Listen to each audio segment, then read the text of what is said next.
She's now quit her job. She resigned because the company didn't take her side. In fact, initially they went against her and just said, hey, we don't think this happened. She talked to them. They lessened their stance a little bit. A witness came forward. The video started to surface. And they loosened their stance, but they still haven't taken her side completely. Well, she was so upset about it that she said, well, how can I work here? You guys don't trust me. It's like, well, my message to Michelle Fields is I do trust you. I watch your stuff. You seem like a really great person. You're very good at your job. Your own words were, I didn't see who did it. Those were your own words. And then your own words were that your evidence was that you were grabbed to the point that you had to take pictures of it. I don't think any of us would doubt you if you said you were grabbed to start with, whether or not you supplied a picture of bruising. But you're saying that your strongest evidence is that some other guy had told you that this happened. And there was an audio recording where this guy tells her, and she flat out asks him, was that the campaign manager? Said the guy's name, of which I don't know, or I'd say it right now. I'm not protecting. I don't know his name. And the guy says, yeah. And that was really the whole thing. There's not a lot there. And when Megyn Kelly did this interview, and I really enjoy Megyn's show, I watched it a lot. I think she pops on TV, does a really good job. I don't think she's great. I think she's really good, though.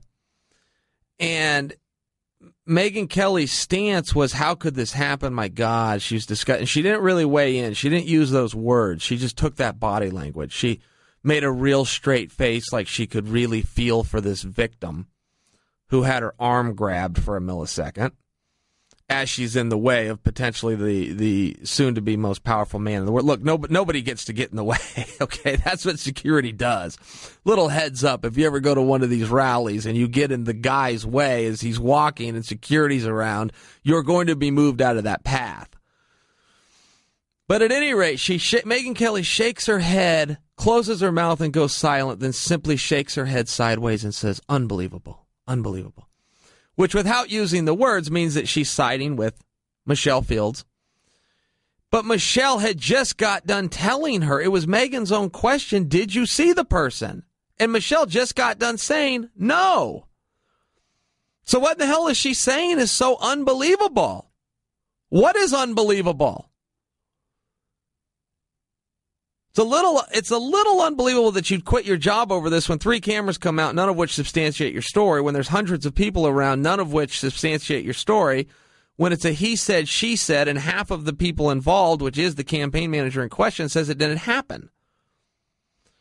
She's got a witness that says it did. Well, he's got 99 that say that it didn't. That doesn't make them right. Science does this all the time. You get 10 scientists come out on one side and one on the other side. It's not a popular opinion vote. It's either true or it's not. It either happened or it didn't. This is a weak case to me. If she said this is the worst thing that's ever happened to her since her father died, and that made me feel really bad. I thought, well, that's terrible. On the other side, boy, you've sure lived a great life.